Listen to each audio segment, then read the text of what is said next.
Hello everyone, I am Manohar Kumar, Assistant Professor of English from Government College Devgarh.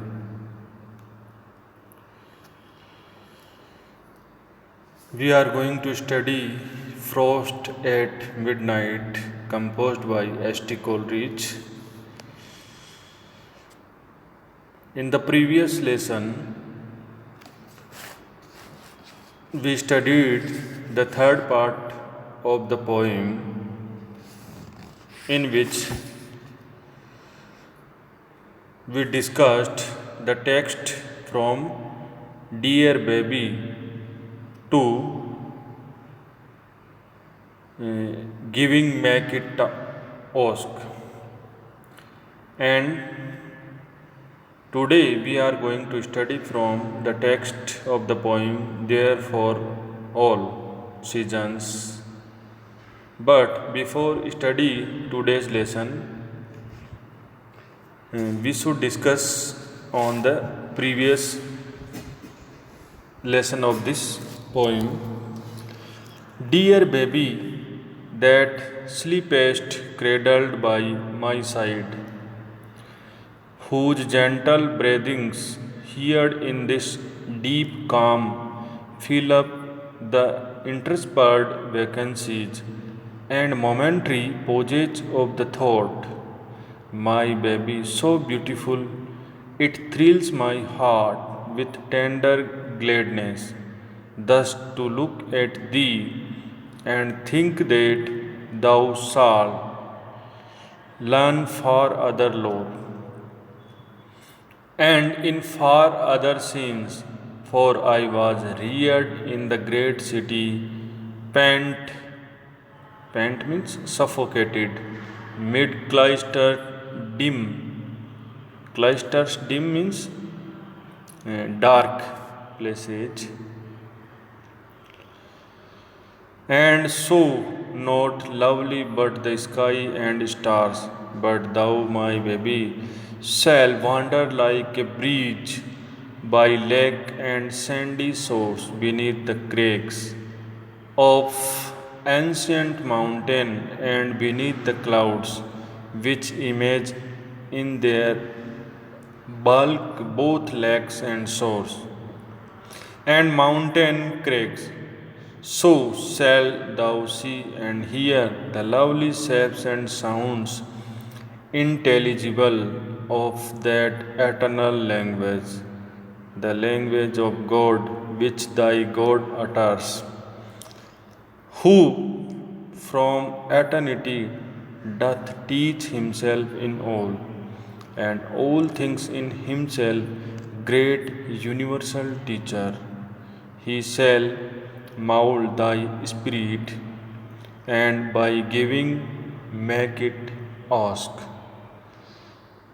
This passage is addressed to the poet's son, Hartley Coleridge. The poet says, addressing to his son, my dear son, sleeping in the cradle by my side.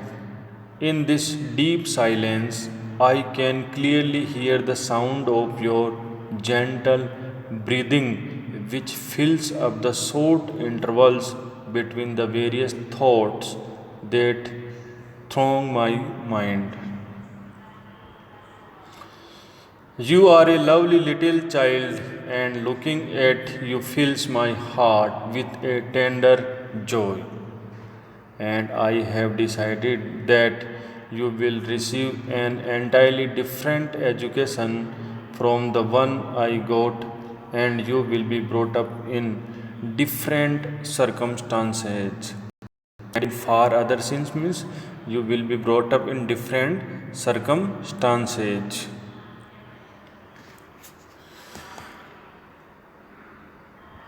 I was brought up in the great city of London. I was brought up in the great city of London, where confined to congested houses and buildings, pent means suffocated, and cloistered means dark places. And I was brought up in the great city of London, where, confined to congested houses and buildings, I could see nothing beautiful except the sky and the stars, and saw not lovely but the sky and star. The poet says, I could see nothing beautiful except the sky and the star, but you, my little son, will enjoy the freedom of wind to roam, to wander about along the lakes and the sandy seashores, under the rocks of ancient mountains, and beneath the clouds reflect the vast lakes, oceans, and mountains. You will hear the lovely saps and hear the sweet sounds of the everlasting language of God, who has been manifest in all objects of nature, from whom all these objects derive their existence. Nature is a great teacher of mankind. Nature will mold your personality in the right manner. You will be so influenced by nature that you will seek her company all the more. So, in these lines, the influence of Wordsworth can be noticed. Wordsworth had great faith in the moral influence of nature. And here, in the last lines of the poem, the influence of William Wordsworth can be noticed. Therefore, this poem is also called Wordsworthian poem. And now, today, we are going to start. Therefore, all seasons shall be sweet to thee. Therefore, because the poet, eh, the poet is addressing to his son, Hartley Coleridge. Therefore, all seasons shall be sweet to thee. All the seasons will be sweet for you, my son. Whether the summer cloth the general earth, whether the summer cloth means cover the general earth with greenery. During the summer season, you can see the greenery. The earth is covered with greenery. So, in summer season, you will be able to see the greenery of the earth, or the red brushed sit and sing betwixt the tuft of snow on the bare branch of mossy apple tree, and redbreast sit and sing betwixt the tuft means bunches of snow on the bare branch means leafless branch of mossy apple tree, while the thatch, nigh means near, thatch means mud cottage, smoke in the santho means snow melting in the heat of the sun, so it looks like smoke. Whether the eavesdrops mean drops of rain water, heard only in the transage of the blast. Transage means intervals of blast. Blast means during storm. Or if the secret ministry of frost shall hang them up in silent icicle. Icicles means frozen drops of water, quietly shining to the quiet moon. Quiet means silent moon. So, secret ministry of frost means invisible formation of the frost. So, here the poet says, in the company of nature, my dear son, you will come to love all seasons, whether it is summer and the earth is covered with greenery during summer season, or it is winter with the redbreast sitting and singing among the snowflakes on the leafless branches of apple tree covered with moss during winter season. As in the heat of the sun, the snow melts on the roof of a nearby cottage, and in the heat of the sun, the snow melts on the roof of a nearby cottage, and vapors rise from it and looks like smoke.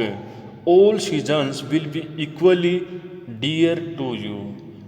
You will also love the time when the raindrops fall from the evenings, and in some of brief intervals when the storm has subsided a little, one is able to hear their sounds, or when the water drops get frozen in the frost and are seen shining silently in the light of the silent moon. So, here is the great nature depiction can be noticed.